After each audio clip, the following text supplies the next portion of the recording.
I'm Ryan Yanis. I'm a first-year student at Notre Dame, and I'm majoring in computer science. I've always been interested in technology, specifically by the fact that information is always available at our fingertips. I'm sure you're all familiar with Google. Well, I have a problem with Google. It all started when I asked my STEM ambassador for help with a chemistry question.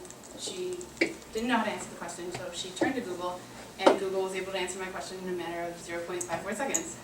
I was pretty frustrated. One, I could have just done that myself.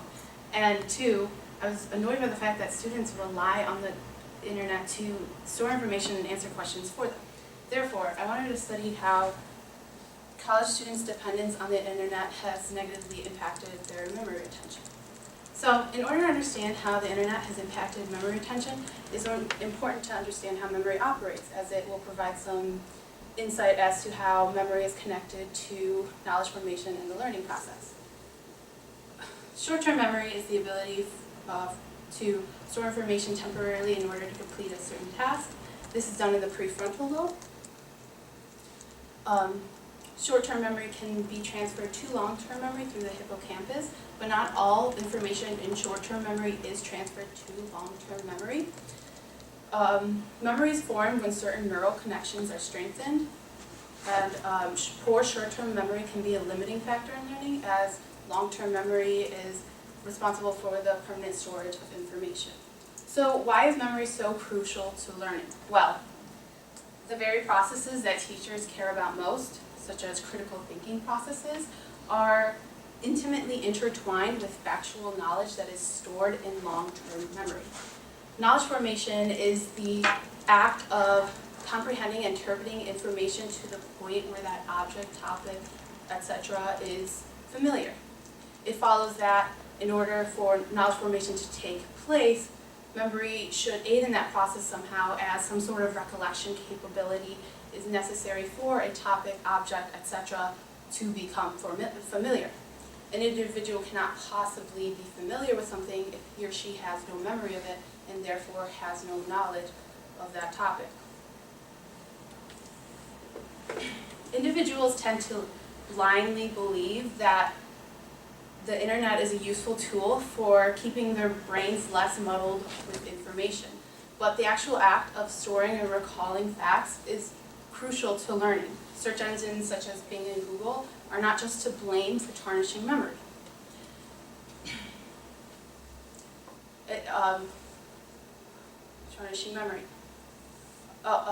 The constant distractions afforded by the internet fill up our short-term memory with junk that crowds out information from being transferred from the short-term memory to long-term memory.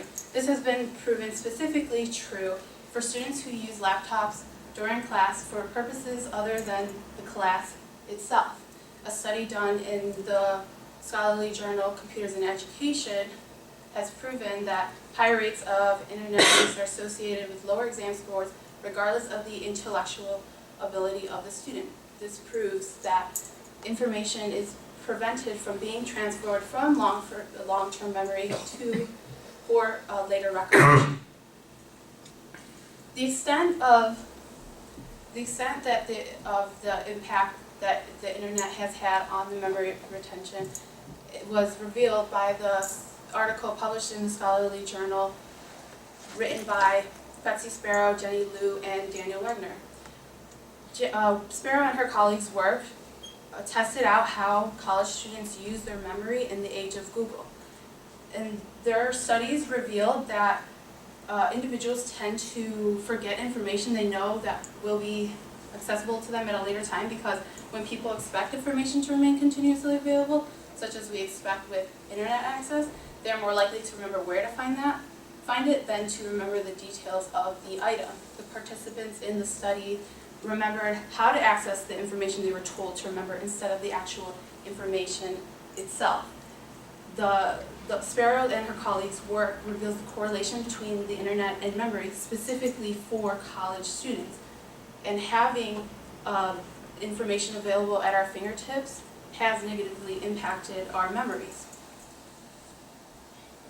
Relying on the internet to store information for us is actually more serious than people tend to realize. people are increasing their dependence on the internet to the point where the internet serves as like an external hard drive for the human mind. The studies done by Sparrow and her colleagues actually serve as an indication that the human memory has the potential to become obsolete.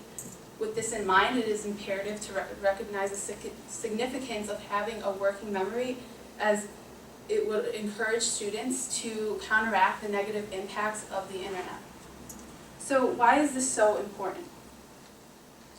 Well, with more and more colleges and universities relying on the internet, it will prove increasingly difficult to encourage college students to remain offline as often as they can.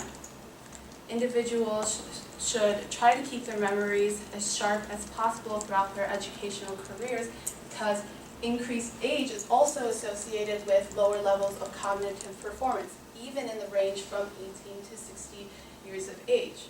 One way that individuals can combat the negative impacts of the internet is by remaining offline as often as they can.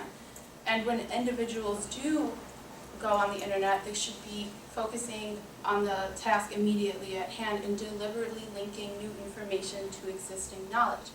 Future generations of students may find it even more difficult to combat the negative impacts of the internet, as so it's important for everyone to realize how memory is good for the growth and development of the human mind. After all, technology is supposed to supplement learning, not hinder it. Thank you.